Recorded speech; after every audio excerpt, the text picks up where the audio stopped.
All right, peace and blessings, everyone. Welcome to another Afroliteracy professional development session. These sessions are for anyone in the education community, whether it's private, whether it's family, whether it's community. And with the Afroliteracy, there are four components, as you see in front of you. It has to deal with one, the foundation being an African centered or worldview. Five senses, the students bringing in their five senses. Scholarly analysis is advocacy, creativity, and publication. So going from who we are to what we experience, to what we can analyze, to what we can share with the world. Those are the principles of Afro literacy. They run through every single session, and we're going to continue with this session. So who am I? I am Kimmy Abe Farim. I'm an arts culture and elevation specialist. My arts, through the arts, I'm a storyteller, as well as I create children's songs and do arts residency. During the cultural workshops, I have a whole cultural virtual school, DIY school, and live classes that deals with bringing culture into the academia, and so that our students can have, our scholars can have a beautiful foundation. Elevation, I have consultation workshops to help people elevate in whatever it is they're doing, from learning to teaching to marketing. And so that's where I am. I have an MIS, Interdisciplinary Studies, PhD in Curriculum Development. I'm K through certified in ELA. And I was 2010 Reading Teacher of the Year. And that wasn't even my discipline. I taught 6 different classes of students who were behind, and we kicked butt in competitions against the schools who were really supposed to be high up on the totem pole. So I earned that without being degreed to do so, which really gets into the root of teaching, why we teach, what is our pedagogy. So I have an arts infused certification, a marketing certification, a breathwork and essential oil certification. And I bring all of those things into the classroom. So I mention those things because I bring them all into everything that I teach and do with our scholars. So if you are watching the post, you're rewatching, please let us know in the comments. Who are you? Where do you work? Your business name, age group, and literacy needs. Always let me know what's needed and what you provide. So make sure you leave me that notes and I will respond. All right, so this session is called Articulating Our Journey. And so the things that we're going to cover is the purpose and focus of when we are doing writing portfolios, the variety of work, the organization of it all, the reflection, feedback and revisions, creativity, presentation, and then the final piece in the conclusion of it all. So we will do that in less than a power hour. So I'm super duper excited. Let's get started. So first things first, if you are watching the replay, you will have access to this sheet right here. This sheet follows along with everything that I'm talking about. So this will be your takeaway sheet, and you can follow along what we're doing. You have the itinerary here. You also have why writing, importance of writing in portfolios. Why is it important? Why do we even delve into what we need with the writing portfolio? So everything you have here: preservation of knowledge, cultural expression and identity, self-reflection and growth. Very, very, all of it is important. Language and communication, spiritual connection and healing.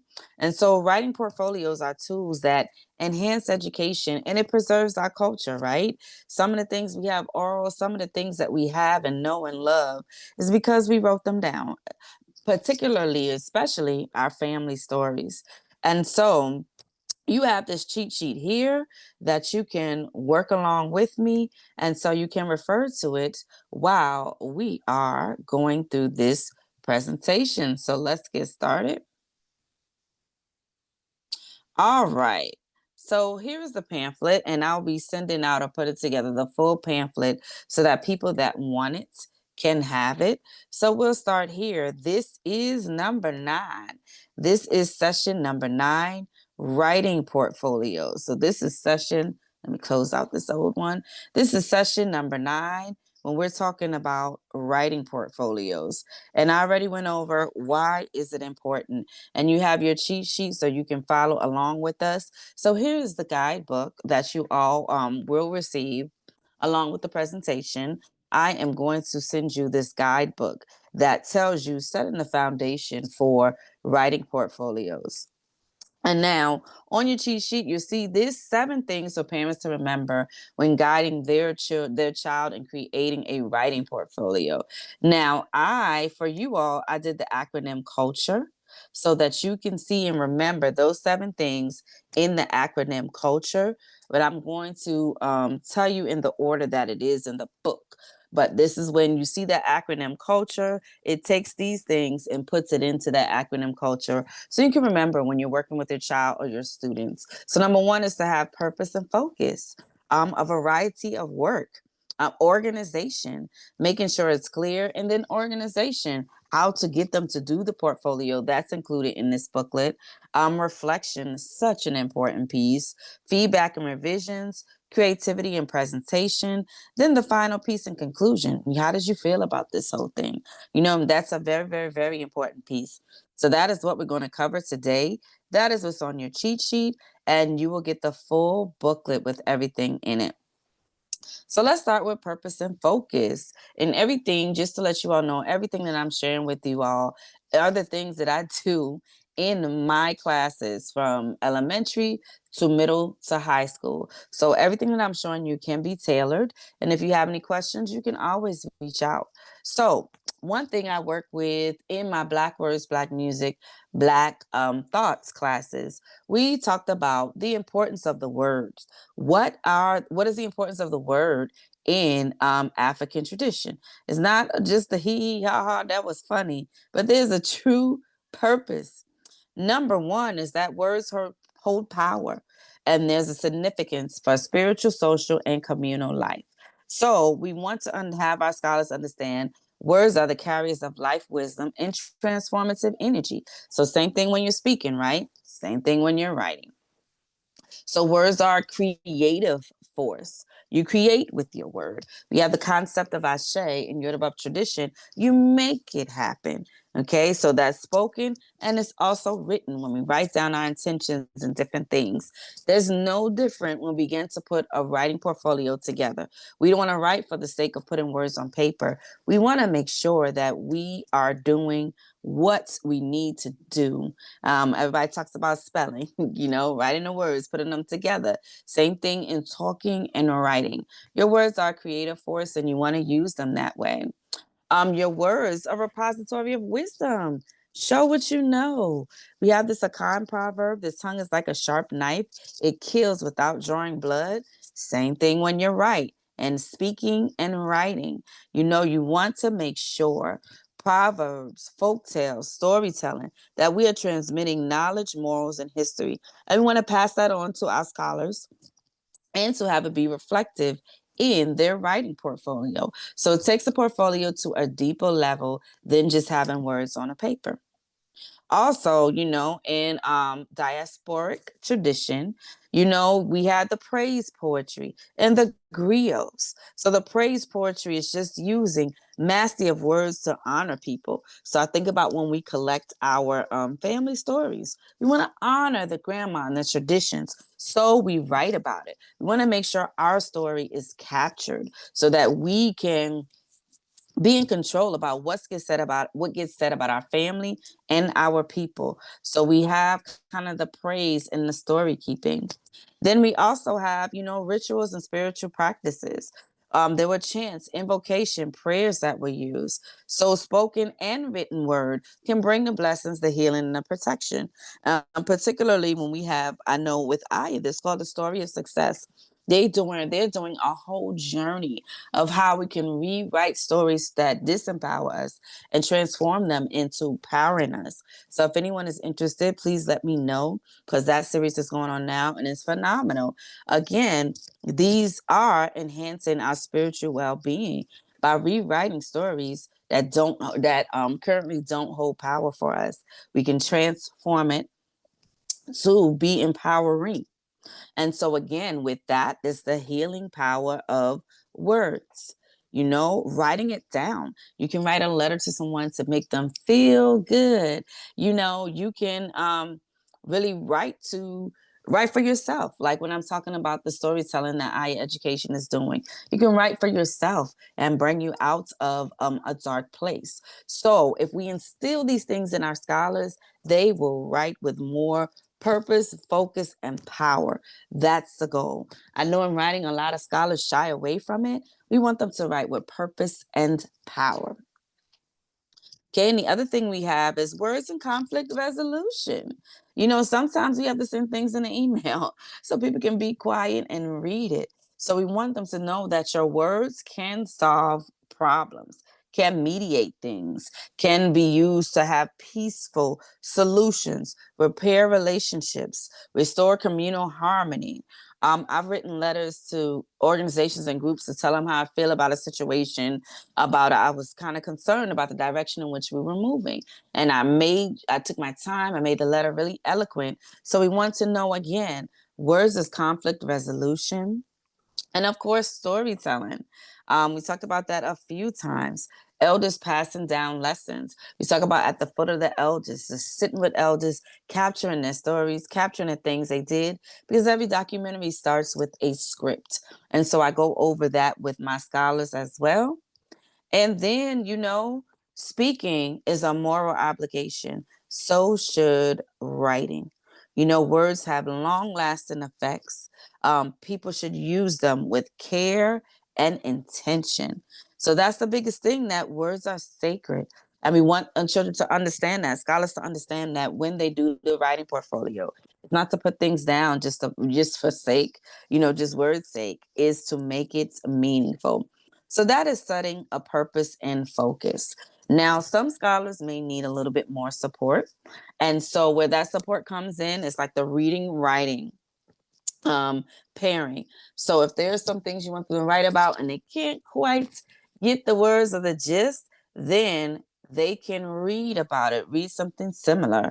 And then they can go through the steps of making connections to what they're reading, asking questions, visualizing things in their head, what's going on, inferring, reading between the lines, determining importance, synthesizing, taking their experience from it, and then understand, stop and saying, did I understand? Do I need to go back?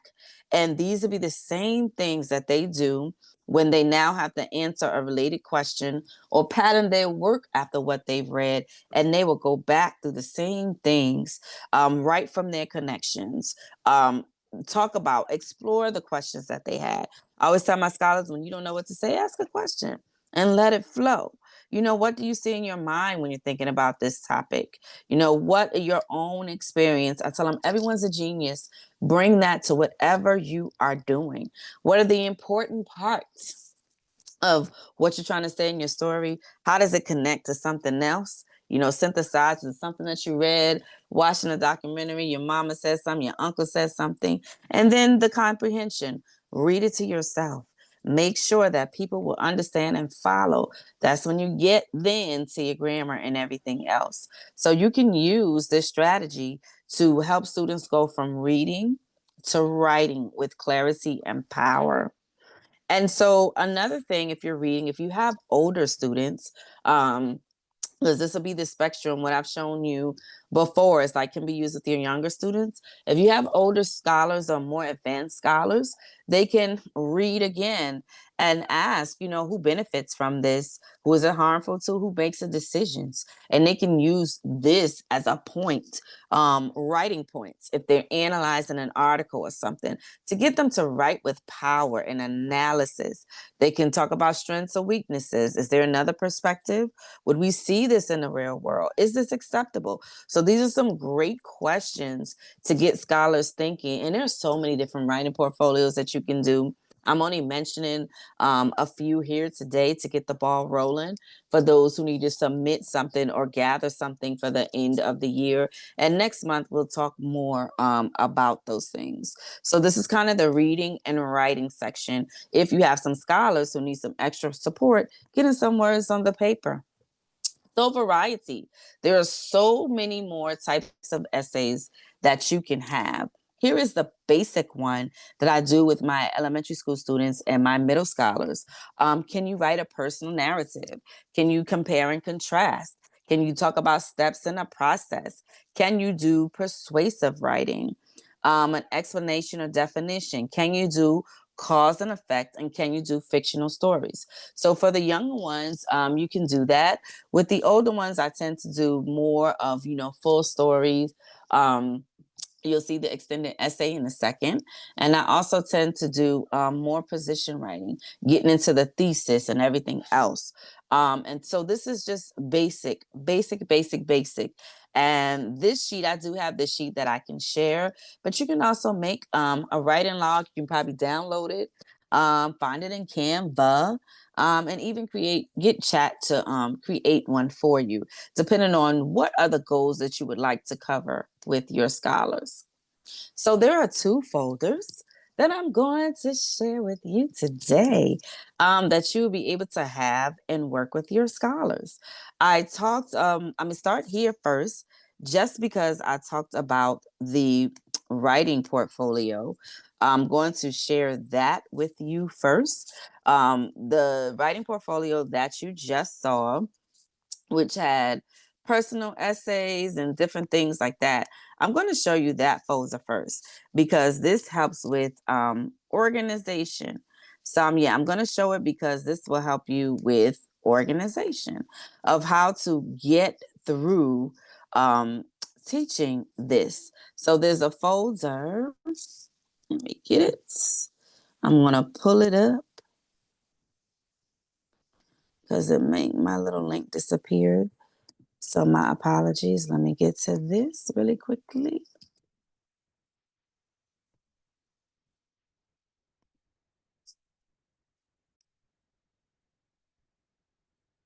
Okay, so yeah, I don't have a link. The link won't go in the book, but I forgot it's in your Canvas. So again, yeah, your Nearpod. So here's the critical thinking worksheet for you to take a closer look, and it's also in your handout.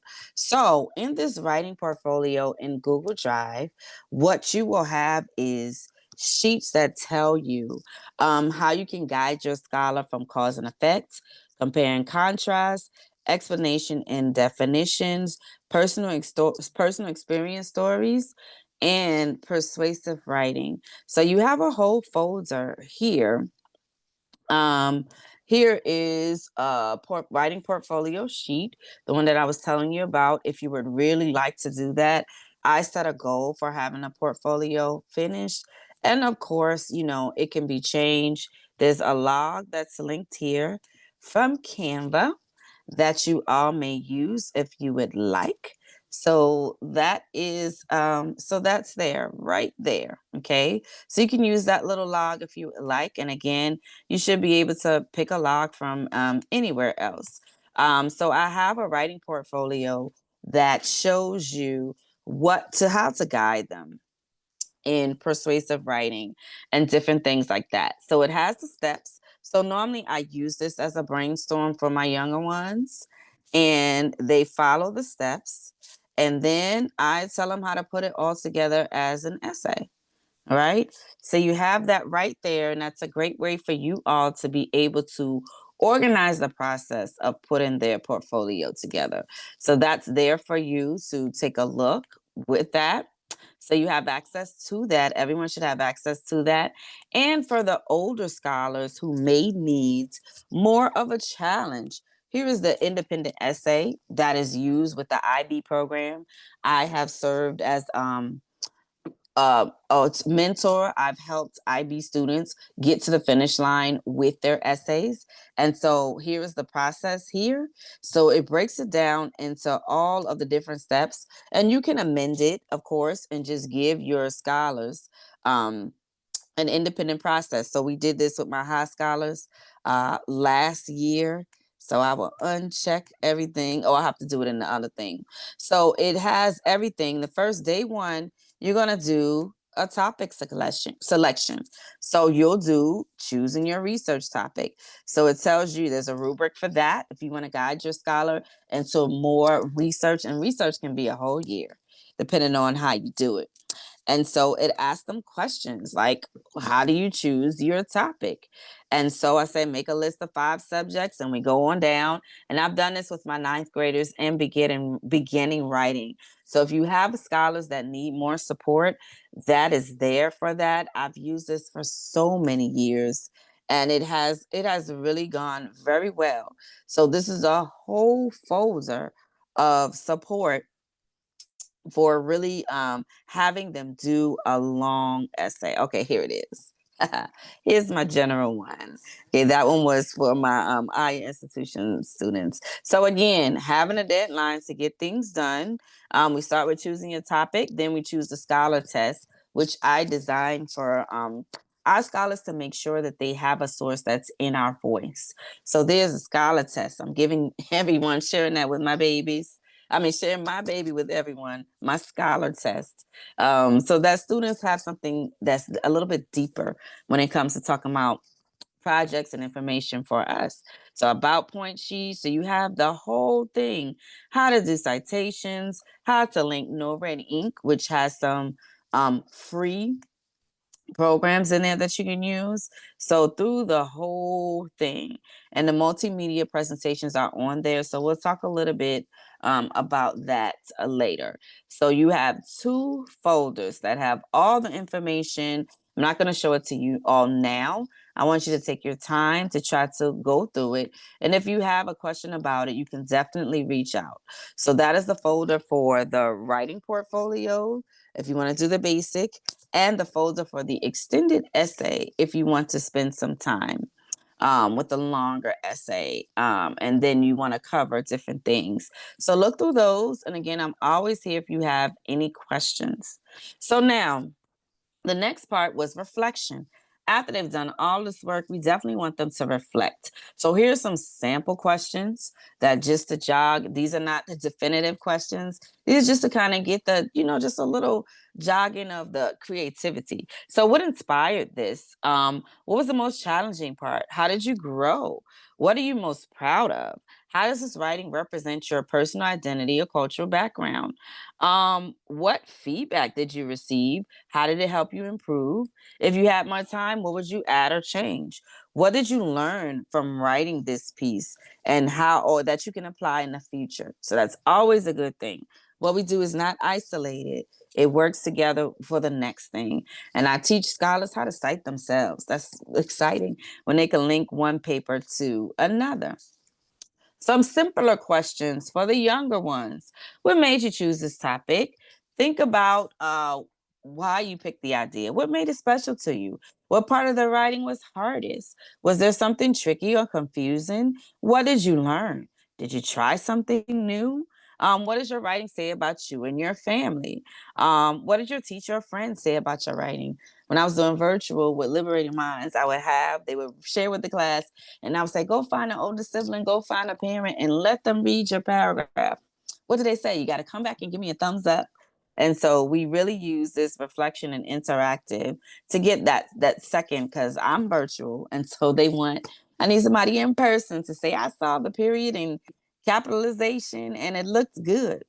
If you had more time, what would you change? Is there something that you would add? So get them thinking now about their connection to the writing. So the reflection is a very great piece. Now, getting into feedback. This is a general rubric. Is it clear? Um, and so with the scholars, do the younger scholars, do they have a topic sentence? I started to teach upper elementary, middle elementary on how to write, have your claims, reasons, and evidence. And they were doing it. I split it up based on group. And fifth graders, I'm like, I got to write a whole essay. So this can be done the younger they are. And there are some rubrics in the folders that I shared. So feel free, rubrics as well as writing logs. You can pull those offline. You can pull them from online and have chat, create one for you. So that's fine. Is it organized well? Does it flow? Does it have a smooth style and tone? Don't let their voice get lost. I remember having a middle scholar that was so nervous about her paper because we had demonstrations. And her little voice was lost. She edited. And I was like, I can't hear you anymore. So that's the most important part, is we want to be able to hear them. Do they have audience awareness? There's a writing technique called the raft writing, RAFT. I will try to link that in the comments. A very great way. And there's a wheel spinner activity where they can write on different comments. Scholastic does that. And they can write on different topics. And I'll make sure I link both of those things in the chat to get them. Can they recognize audience? Because sometimes that's hard for the high scholars. And then you overall score. Of course, you can change this. You can use this. It's all flexible. The biggest thing is them getting feedback and seeing growth.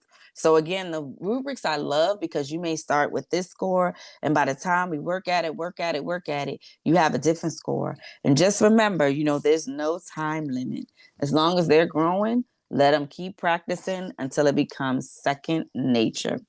So that's it about the feedback, and choose one thing at a time. With my middle scholars, we started with capitalization. Okay, I'm looking at capitalization, not really spelling yet. Then we added complete sentences fragments. Then we added punctuation. Then we added different things. You don't have to throw everything at them at one time.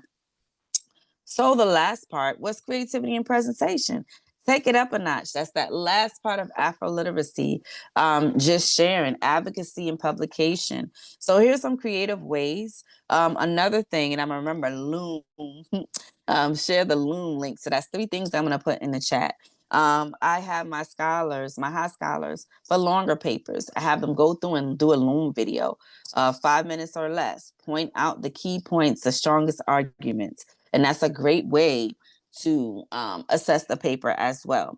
So here's some other creative ways to share writing. They can have a storytelling circle, a digital storybook, a wall display. Maybe they have somewhere a writing gallery where people coming in can see it. They can do a podcast. I tell my high scholars, all podcasts start with a script. So you need to be writing something and practicing it before you hit that recording button. They can do a blog. We've done blogs in the class too. Storybook creation.